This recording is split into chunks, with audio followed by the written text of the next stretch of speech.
కంబం చెరువు ఇది ఆంధ్రప్రదేశ్లోని ప్రకాశం జిల్లాలో ఉన్నది. ఇది కేవలం చెరువు మాత్రమే కాదు, శతాబ్దాల చరిత్ర కలిగిన ముఖ్యమైన సాగునీటి వనరు ఈ యొక్క కంబం చెరువు. విజయనగర సామ్రాజ్య కాలంలో దీనిని ముఖ్యంగా శ్రీకృష్ణదేవరాయల కాలానికి చెందిన రాణి వరదరాజమ్మదేవి అంటే శ్రీకృష్ణదేవరాయల గారి రెండవ భార్య నిర్మాణంలో జరిగిందని చరిత్ర చెబుతుంది. ఇది 7 కిలోమీటర్ల పొడవు, వెడల్పు వచ్చి 3.5 కిలోమీటర్లు ఉన్నది. 20వ శతాబ్దం ప్రారంభంలో ఈ చెరువు కట్ట ఎత్తు సుమారు 57 అడుగులుగా నమోదైంది.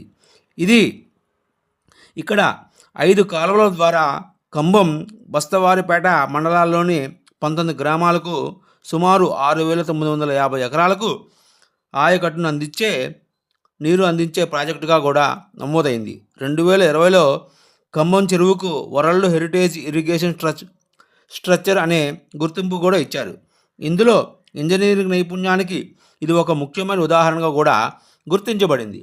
ఇది ఆసియా ఖండంలోనే రెండో అతిపెద్ద చారిత్రక చెరువు అని కూడా అంటారు, అని కూడా పేరు వచ్చింది. కంబం చెరువుకు సంబంధించిన స్థానిక కథ ఏమిటయ్యా అంటే, ఇక్కడ పెద్ద కంబుడు, చిన్న కంబుడు అనే 2 అన్నదమ్ములు ఉండేవారు. అప్పుడు పాతకాలంలో ఎలా ఉండేదంటయ్యా, చెరువు కట్ట బలంగా ఉండేందుకు ప్రాణత్యాగాలు చేసేవారని కథనం ఉంది. అలా వీరిద్దరూ ప్రాణత్యాగం చేశారు. వారికి గుర్తుగాని ఇక్కడ కంబం అంటే కంబం అనే పేరుంది, చిన్న కంబం అనే ఊరు కూడా ఉంది. ఇక్కడ గొండ్లకమ్మ చెరువు కూడా అని కూడా పిలుస్తారు. ఇక్కడ వరదరాజమ్మదేవి కొన్ని సంవత్సరాల పాటు ఇక్కడ నివాసం కొనసాగించారు. అప్పుడు ఇక్కడ ఉన్న ప్రజలకు ఈ యొక్క నీటి సమస్య ఉందని తెలుసుకొని అది పరిష్కరించడానికి ఈ యొక్క కంబం చెరువుని చేపట్టారని ఇక్కడ స్థానికుల యొక్క ప్రచారము. ఇక్కడ ఆమెని రుచిదేవి అని కూడా పిలుస్తారు. ఇప్పుడు మనం వచ్చిన దేవస్థానం మార్కాపురంలోని శ్రీ చెన్నకేశవ స్వామి దేవస్థానం. ఇక్కడ స్థానిక కథనం ప్రకారం అంటే కథ చాలా ఉందండి. అంటే ఎప్పుడు మనమే చెబితే ఏం బాగుంటుందని ఈరోజు పంతులు గారు చెప్పిన కథను పంతులు గారు చెప్తారు, మీరు వినండి. నేను ఆయన చెప్పండి 2-3 పాయింట్లు ఉన్నాయి, అవి చెప్తాను. అవి చెప్పినాక తర్వాత కథ సవిస్తరంగా పంతులు గారు చెప్పడం జరుగుతుంది. ఏమిటయ్యా అంటే, ఇక్కడ ఒక స్థానిక కథనం ప్రకారం మారిక అనే మహిళ ఉండేది. ఆవిడికి చెన్నకేశవ స్వామి కలలో కనబడి అనుగ్రహం ఇస్తాడు. ఆ అనుగ్రహం వల్ల ఆమె స్వామివారికి ఒక చిన్న ఆలయం నిర్మించడం జరిగింది. ఆ ప్రాంతం తరువాత మారికాపురంగా మారింది. తరువాత కాలానుగుణంగా అది మార్కాపురంగా మారిందని ఇక్కడ స్థానికులు చెప్తారు. ఇక్కడ రథసప్తమి రోజు ఇక్కడ సప్తవాహన సేవ అని కూడా జరుగుతుంది. ఇది కూడా చాలా వైభవంగా జరుగుతుంది. ఇక్కడ కొన్ని అంటే గుడికి సంబంధించిన కట్టడాలు కొన్ని విజయనగర సామ్రాజ్యానికి చెందిన చరిత్ర అని కూడా చెప్తారు. ఇంకా మిగతా కథంతా పంతులు గారు చెప్పడం జరుగుతుంది, వినండి. కొంతసేపట్లో వస్తుంది అది కూడా. అది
మేము సాయంత్రం వెళ్ళడం జరిగింది టెంపుల్కి. సాయంత్రం వెళ్తే కొంచెం అంటే మరీ 4ంటికి అలాగా తలుపులు తెరవరండి.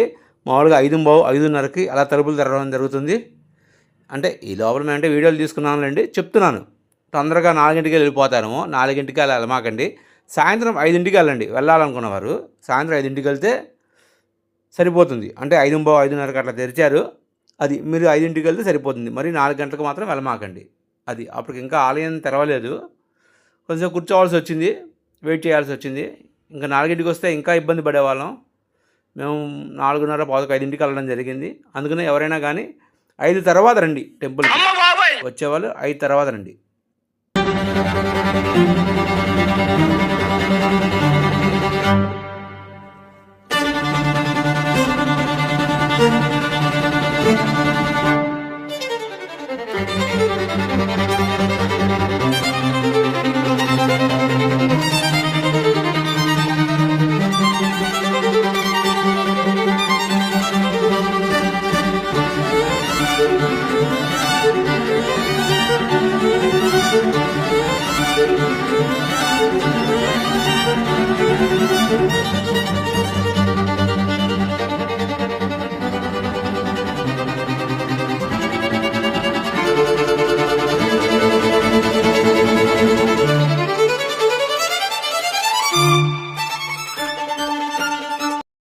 ఒకటి కూడా చెప్పాను నిన్నటి వీడియోలో, ఈ టెంపుల్ ఎక్కడా అని ఎవరైనా కనిపెట్టారో తెలీదు. నాకు తెలిసి ఎవరు కనిపెట్టలేదు అనుకుంటా. ఓకే, ఇది మార్కాపురంలోని చెన్నకేశవ స్వామి టెంపుల్. అది నేను చూపించింది మీకు ఇదే నేను. ఓకేనా? జై శ్రీమన్నారాయణ, జై చెన్నకేశవ. శ్రీ లక్ష్మీ చెన్నకేశవ వారు, మార్కాపురం, ప్రకాశం జిల్లా, ఆంధ్రప్రదేశ్. స్వామివారు ఇక్కడ 4 యుగాల నుంచి ఇక్కడే ఉన్నారని చెప్పి మనకు స్థల పురాణము. కృతయుగే గజారణి, త్రేతాయ మాదిపురి, ద్వాపరే స్వర్గసోపాన, కలియోచ్య మారికాపురి. కృతయుగంలో ఇప్పుడు మనం గుళ్ళకమ్మ నది అని పిలుస్తూ ఉన్నాం. పూర్వం కుండికా నది అని చెప్పి పిలిచేవారట. ఈ కుండికా నది తీరాన్ని ఆవాసంగా చేసుకుని మార్కండేయ మహర్షి వారు తపస్సు చేసుకునేవారట.